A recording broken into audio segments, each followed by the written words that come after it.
Mặt chó đi sáng nha.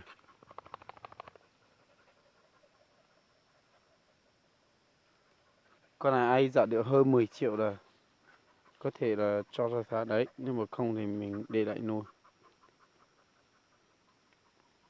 Còn màu vàng vàng tí này đấy. Xa xa.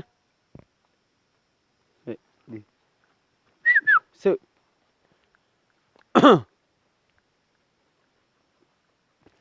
Phao phao ô.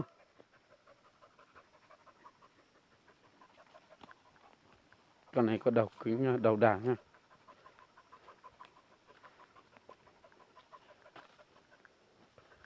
Con này là mình có cho xa lợi rừng đầu đảng đấy. Con này xa hóa đầu đảng. Nhưng mà đi lợn rừng thì con này nó hơi yếu một tí. Co vào bên này.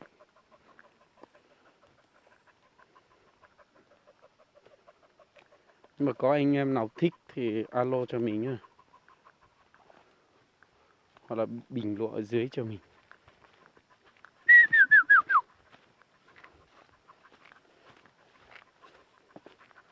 Như hai con này thì không phải dễ đâu nha. Hai con này nói chung là phải có giá.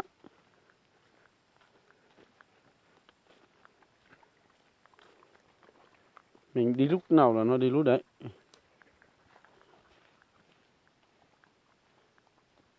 Xa xa xa.